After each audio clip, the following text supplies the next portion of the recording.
এইদিকে রাসূল মায়ার নবী দয়ার নবীর শ্বশুর নবীজি বলেন আবু সুফিয়ানের মেয়ের জামাই, এরপরও কিন্তু সম্পর্ক বড় খারাপ।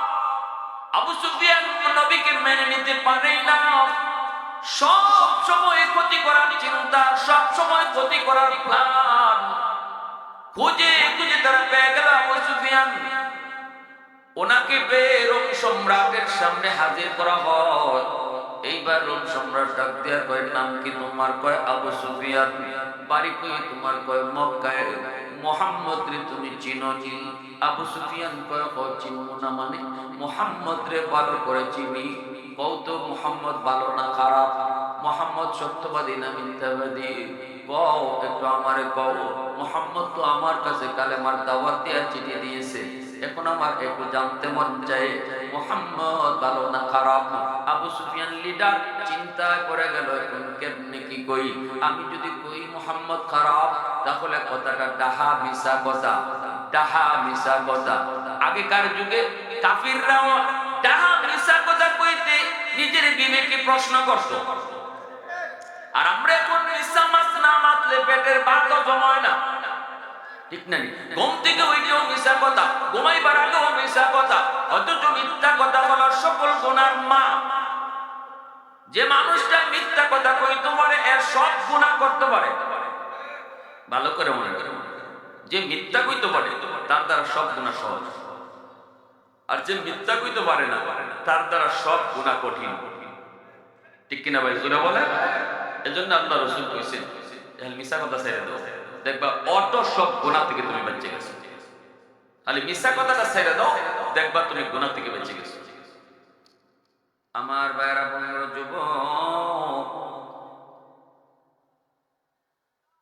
এইদিকে আবু সুফিয়ান তখন চিন্তায় পড়ে গেল, কেমনে কি কই? যদি বলি মুহাম্মদ খারাপ, তাহলে তো আমার কথাটা ডাহা মিথ্যা কথা। মক্কার কোন মানুষ অন্য কোন মানুষকে যদি বাসায় পায়, ওই মানুষ একজন না আরো ৭০ মানুষ যদি পায়, মক্কার মানুষগুলি সবাই একসাথে বলবে মুহাম্মদ খুব ভালো মানুষ, মুহাম্মদের মতো ভালো হয় না। মুহাম্মদকে সত্যবাদী উপাধি আমরাই দিয়েছি, আল আমিন উপাধি আমরাই দিয়েছি।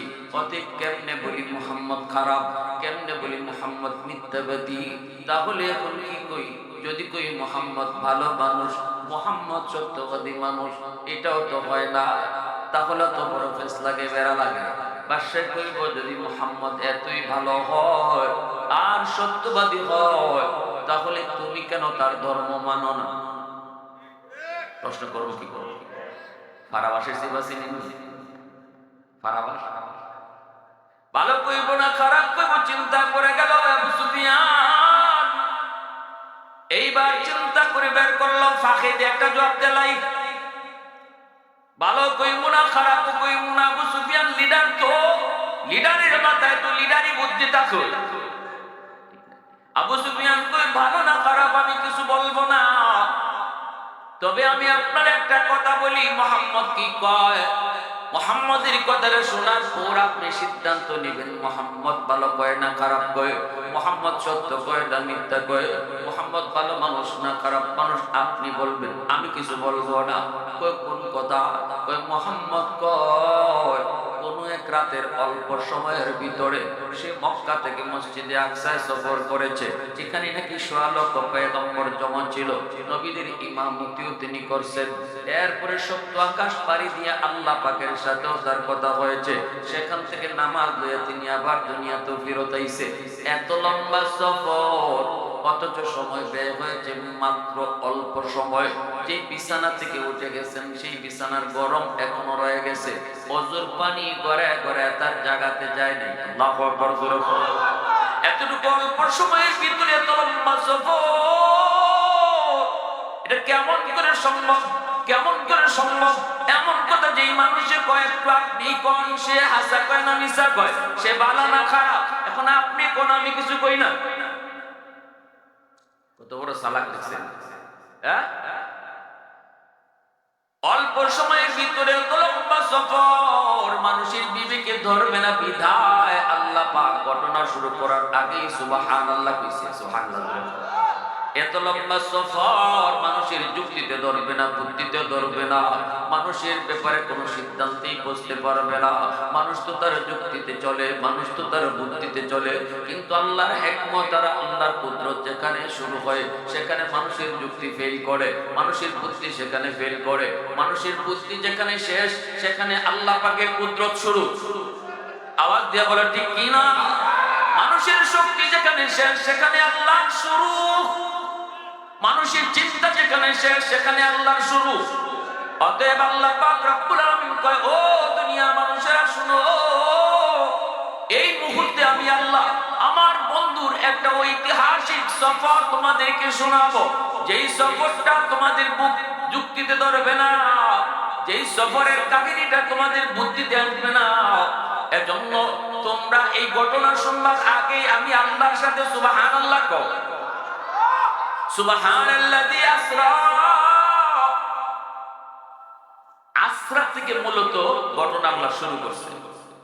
আসরা বিআবদিহি লাইলাম মিনাল মসজিদিল হারাম, আল্লাহ তার এক গোলামকে মসজিদে হারাম থেকে মসজিদে আকসা পর্যন্ত সফর করাইছেন।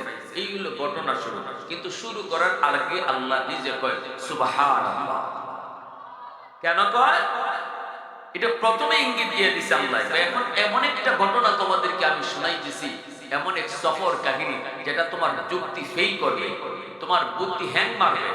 কিভাবে সম্ভব? ইম্পসিবল। হয় কি করে এটা? কিভাবে পসিবল হয় যে এই অল্প সময়ের ভিতরে এখনো ওজুর পানি জায়গায় গড়ায় গড়ায় তার গাগাতে চাই নাই, এখনো তার বিছানা গরম, সামান্য সময়ের ভিতরে হাজার হাজার মাইল পাড়ি দিয়া মসজিদে আকসায় গেল, সেখানে নবীদের সাথে আবার নামাজও হলো, সেখান থেকে আবার উর্দু আকাশে পাড়ি দিয়া সাত আসমান ভেদ করে আল্লাহর আরশের কাছে গিয়া আল্লাহর সাথে কথা হইলো, আবার চলেও আসলো। কম সময়ে কেমনে সম্ভব? এটা তুমি মানুষের বিবেক হ্যাং মারবে। অতএব সম্ভব হয়েছে শুধুমাত্র আমি আল্লাহর কুদরতের কারণে। তাই তোমরা ঘটনা শুনবার আগে সুবহানাল্লাহ।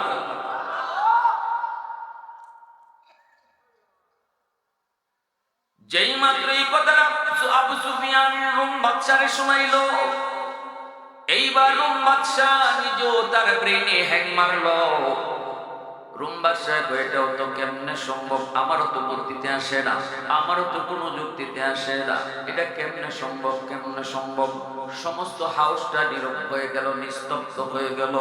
ওই অবস্থায় দেখা গেল একজন মানুষ, খ্রিস্টান একজন পাদ্রী, সে দাঁড়ায় বলতেছে, জাহাপনা আমাকে একটু কথা বলার সুযোগ আপনি দিবেন? বাদশাহ কয় কোনো অসুবিধা নেই, তুমি কও। কয়েকটা অনুমতি যদি দেন আরবি ভাইটাকে আমি কয়েকটা প্রশ্ন করব। কয় করো। তখনই ওই প্রার্থী ডাক দিয়া কয়, ও আমার আরবি ভাই, নাম কি তোমার? কয় আবু সুফিয়ান। বাড়ি কই তোমার? কয় মক্কায়। মুহাম্মদকে ভালো করে চিনো? কয় হ্যাঁ ভালো করে চিনি, তারও চিনি, তার বাপ দাদার সবাই আমি চিনি। এইবার ওই পাত্রী ডাক দিয়া বলতেছে, যেই তারিখে উনি মসজিদে আকসায় আসলেন আর নবীদেরকে নিয়ে নামাজ পড়লেন, বুরাকের পিঠে সওয়ার হয়ে আসলেন, এই কোন তারিখ আপনার একটু মনে আছে? আবু সুফিয়ান কয়, মনে থাকবে না কেন? এটা গেল রজব মাসের 26 তারিখ দিবাগত রাত। যেই মাত্র কইছে রজব মাসের 26 তারিখ দিবাগত রাত, এমনি খ্রিস্টান পাদ্রী কই, যাব না। ওই রাতে ওই সময়ে মসজিদে আকসার খাদেম ছিলাম আমি, খাদেম। অতএব এই রাতের ঘটনায় যদি এটা হয়, তাহলে ওই রাতের ঘটনার জ্বলন্ত সাক্ষী আমি নিজে। আজও আমি জানি না, আজও আমি জানতাম না ওই রাতে মসজিদে আকসা কি হয়েছিল গো। কিন্তু আমার আরবি ভাইয়ের কথায় আমি বুঝে গেছি কি হয়েছিল। এশার নামাজের পর আমি মসজিদে আকসার দরজা জানালা সব লাগায়া আমি প্রতিদিনের মতোই আমি আমার হুজরায় যেতাম। কিন্তু ওই দিন ওই রাত আমি মেন দরজাটা বন্ধ করতে পারি নাই। শত চেষ্টা করার পরও আমি দরজা বন্ধ করতে পারি না। যেন উপর থেকে বহুত বড় একটা পাহাড় চাপা দিয়া রাখছে দরজায়, নাড়াইতে পারি না, চালাইতে পারি না, এমন কঠিন ভাবে দরজাটা আটকে আছি। মানুষজন ডাকলাম, কেউ আমরা দরজা নাড়াইতে পারি না। মিস্ত্রি ডাকলাম, মনে হয় কোনো কলকব্জা আটকে আছি। মিস্ত্রি এসে চেক করে কয় কোনো কলকব্জা আটকে নাই। তাহলে কেন দরজা নাড়াইতে পারি না, দরজা কেন লাগাইতে পারি না? চিন্তায় পড়ে গেলাম, কিন্তু কিছুই করার নাই। শেষ পর্যন্ত দরজাটা খোলা রেখে আমি চলে গেলাম। ফজরের সময় আমি দ্রুত আসলাম গো, যে দেখি দরজাটা তো খোলা, খোলা রাইতেই তো চলে এসেছিলাম। যেই মাত্র ফজরের সময় আমি এসেছি, আইসে দেখি মসজিদে আকসার সামনে বালু, আর এই বালুর উপরে হাজারো নয় লক্ষ মানুষের পায়ের দাগ। এতগুলি মানুষের পায়ের দাগ, এশার নামাজের পরে যাইতো পায়ের দাগ ছিল না। তখনই আমি বুঝে গেলাম আজ রাত আল্লাহর ঘরে মসজিদে আকসায় অসংখ্য অগণিত মানুষ এসেছিল, যাদের পায়ের দাগ এখনো রয়েছে। কিন্তু এই মানুষগুলি কারা, আমি তা তো আজ পর্যন্ত এটা বুঝতে পারি নাই। মনের ভিতরে আমার এই প্রশ্ন জমা ছিল। এরপরে আমি দৌড় দিয়া গেলাম সেই দরজার পাশে, সেই দরজা আমি লাগাইতে পারি নাই। যেই মাত্র দরজাটা লাগানোর চেষ্টা করি, দেখি পানির মতো দরজা এখন লাগতেছে। এসার পর্যায়ে দরজা শত চেষ্টা করার পরেও লাগাইতে পারি নাই। এই দরজা এখন ইজি লাগতেছে, ইজি লাগতেছে। তখনও আমি বুঝে গেছি মসজিদের ভিতরে আল্লাহর কোন পেয়ারা বান্দারা নামাজ আদায় করব, এই কারণে আল্লাহর হুকুমে দরজা লড়ে নাই। সুবহানাল্লাহ জুড়ে বলেন। আজ পর্যন্ত আমি কি কাহিনী ঘটেছিল আমি জানি না, কিন্তু ওই রাতের কথা আমি মরণের আগ পর্যন্ত বলতে পারবো না। কিন্তু আজকে আমার ওই আরবি ভাইয়ের কথায় আমার মনের প্রশ্নের জবাব পেয়ে গেছি। ওই রাতে মুহাম্মদুর রাসূলুল্লাহ তিনি এসেছিলেন, আল্লাহ পাক সকল নবীকে জমা করেছিলেন। সকল নবীদের পায়ের দাগও আমি পেয়েছি, বুরাকের পায়ের দাগও পেয়েছি, রশিটা লাগানো রশিটাও আমি দেখেছি। মসজিদে আকসার দরজা বন্ধ করতে পারি নাই, কারণ আল্লাহ পাক তার হাবিবের পিছনে সবাইকে নামাজ পড়াবে, এজন্যই দরজা নাড়াইতে পারি নাই। অতএব আমার বুঝতে বাকি নাই, আমার আর বুঝতে দেরি নাই। এই মুহূর্তে আমি আপনার হাউজে বৈশা আমি আমার মুহাম্মদুর রাসূলুল্লাহ ধর্ম, ইসলাম ধর্ম আমি গ্রহণ করে নিলাম। ভাইরা বন্ধুরা, জন্য বলতেছিলাম সকল নবীদের সরদার ইমামুল মুরসালিন আল্লাহ পাক রব্বুল আলামিন আমার আপনার নবীকে বানাইলেন। ওখান থেকে আল্লাহ পাকের কাছে সফর শুরু হলো, আল্লাহ পাকের সাথে সাক্ষাৎ হলো, আল্লাহর সাথে দেখা শুরু হলো, কথা শুরু হলো। রাসূল ওখানে যাও বলতেছেন, আল্লাহ আমি তো তোমার সাথে কথা বললাম, তোমার সাথে আমি কথা বললাম, মেরাজ হলো, কিন্তু আমার উম্মতের জন্য কেমনে মেরাজ হবে? রাসূল সেই জায়গায় গেলেন, আশিক মাসুকের কথা চলছে, সেখানেও আমার আপনার কথা আমার নবী আপনার নবী ভুলে নেই। আশিক মাসুকের কথা কওয়ার সময় রাসূল আমার আপনার কথা বলেন নেই, উম্মতের কথা জানতে চেয়েছেন। মালিক আমি তো মেরাজ করেছি, কিন্তু আমার উম্মত কেমনে মেরাজ করবো কও? আল্লাহ পাক কয়, ঠিক আছে বন্ধু, আমি জানি তুমি উম্মতের কথা এখানে এসে ভুলবে না, এজন্য তোমার উম্মতের জন্য আমি মেরাজের ব্যবস্থা করেছি। নেও 50 ওয়াক্ত নামাজ, দৈনিক 50 ওয়াক্ত নামাজ যদি সে আদায় করে, নামাজের ভিতরেই তোমার উম্মতের লগে আমার মেরাজ হবে। আসসালাতু মেরাজুল মুমিনিন, এজন্যই রাসূল বলেছেন নামাজ হলো মুমিনের জন্য মেরাজ। নামাজ মুমিনের জন্য। মুসা নবী তুর পাহাড়ে আল্লাহর সাথে কথা বলে, আল্লাহ আমি তো তোমার সাথে তুর পাহাড়ে কথা বলি, তুকাল্লিমু মাই হাল তুকাল্লিমু আহাদান গায়রি, আমি ছাড়া আর কারো লগে কি তুমি কথা বলবা? আমি ছাড়া আর কারোর সাথে কথা বলবা?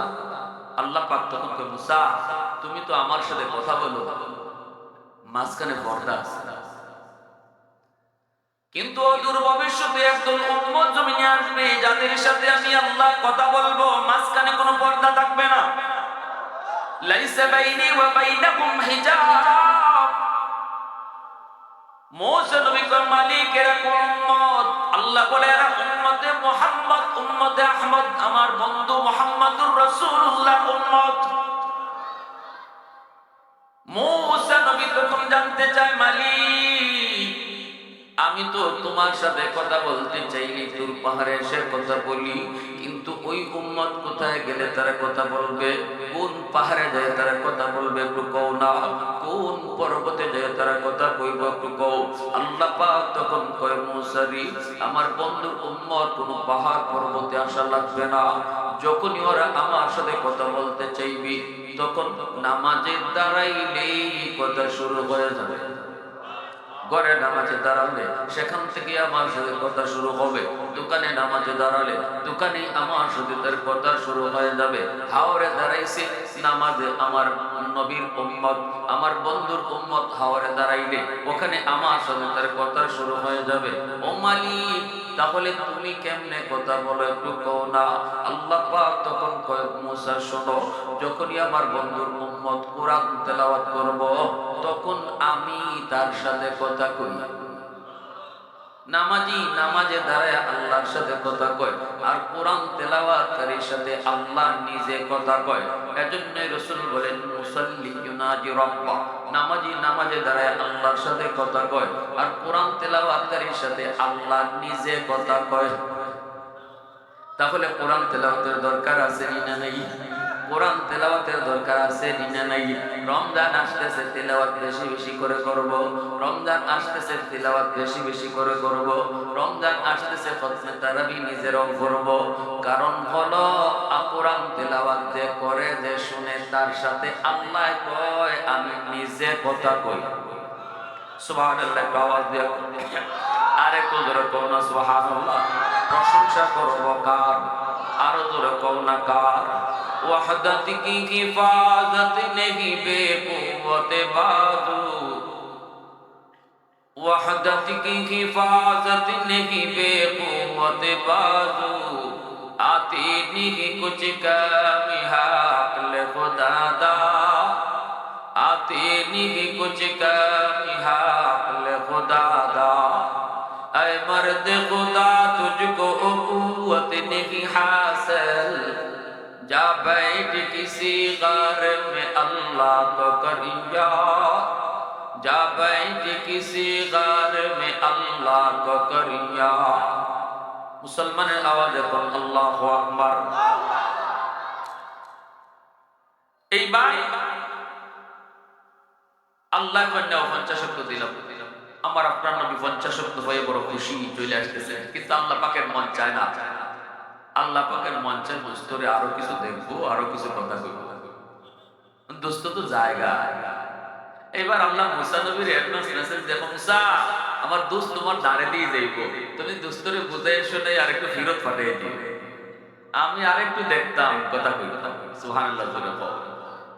সবাই আল্লাহর আশিক, আর আল্লাহ নিজে আমার আপনার নবীর আশিক। সুবহানাল্লাহ জোরে বল। মুসা নবী কই, নবী গো, ও নবী আপনি এত খুশি হয়ে কই যান? আল্লাহর নবী কয়, মুসা আমার উম্মতের জন্য আল্লাহ পাক মেরাজের ব্যবস্থা করেছি, এজন্য আমি বড় খুশি। কেমনে গো? নবী কয় 50 ওয়াক্ত নামাজ। মুসা নবী তো আল্লাহর পক্ষ থেকে মেসেজ পেয়েছেন। এইবার মুসা নবী কয়, না গো নবী 50 ওয়াক্ত পারবে না, উম্মতের জন্য বহু কষ্ট হয়ে যাবে, পারবে না, তাড়াতাড়ি কমান। আপনি তো খুশির চোটে আপনার হুঁশ নাই। নবীজি কয়, হ আমিও তো বুঝি নাই দিন 50 ওয়াক্ত করব কেমনে, এটা তো কঠিন হয়ে গেল, বেশি হয়ে গেল। নবীজি আবার আসলেন, আল্লাহ পাক কুদরতি মুস্কি হাসি দিয়ে কয়, বন্ধু কেনে আইছো? নবী কয়, মালিক কিছু কমায় দাও। আল্লাহ পাক কয়, দোস্ত দাও 5 ওয়াক্ত কমায় দিলাম। এইবার 5 ওয়াক্ত কমানোর পরে রইল 45 ওয়াক্ত। এবার আল্লাহ পাক মুসা নবীরে ডাক দিয়ে কয়, মুসা বন্ধু জায়গা তো আরেকবার বুঝায় শোনায় ফিরত পাঠাও। মুসা নবী কয়, না গো নবী 45 ওয়াক্ত বেশি কমান। এইবার আল্লাহ নবী আবার আসলেন, আল্লাহ কয়, দোস্ত কেন আসছো? 45 ওয়াক্ত বেশি গো, আল্লাহ কমায় দাও। আল্লাহ কয়, না আরো 5 কমাইলাম। এইভাবে 5 5 করে আল্লাহ কমায়। আর রাসূল যখনই যায় আল্লাহ মুসা নবীরে দিয়ে আবার ফিরত আনায়।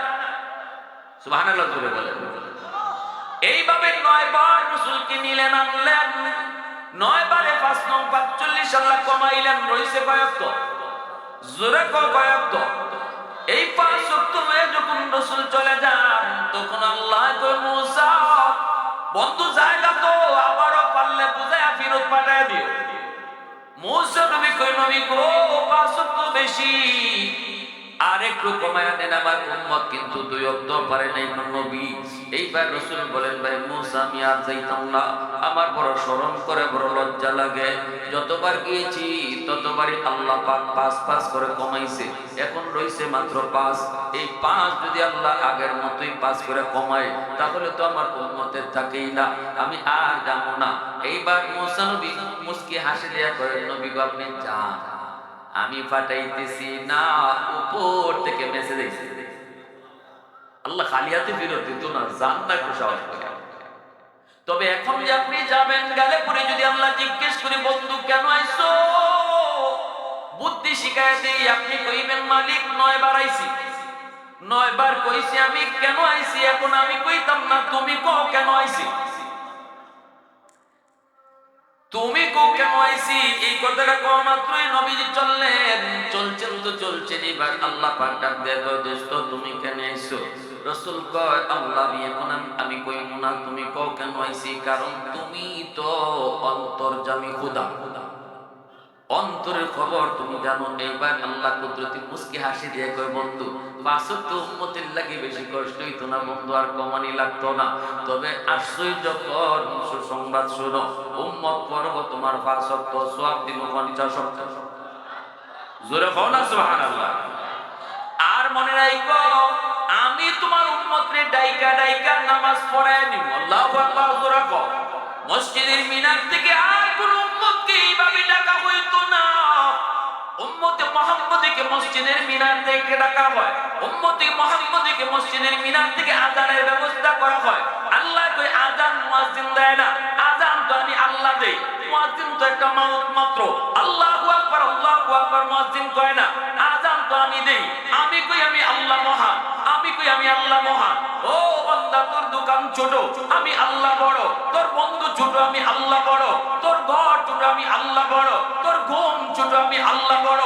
আয় আয় বান্দা আমার কদমে সিজদা দিতে আয়, সিজদা দিলে পরে আমি আল্লাহ তোরে দামি বানায় দিব।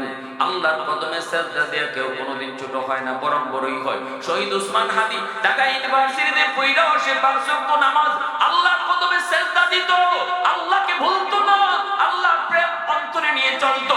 ভার্সিটিতে পড়ার পরও যুবকটার মর্যাদা আল্লাহ পাক কমায় দিয়েছে নাকি আরো বাড়ায় দিয়েছে?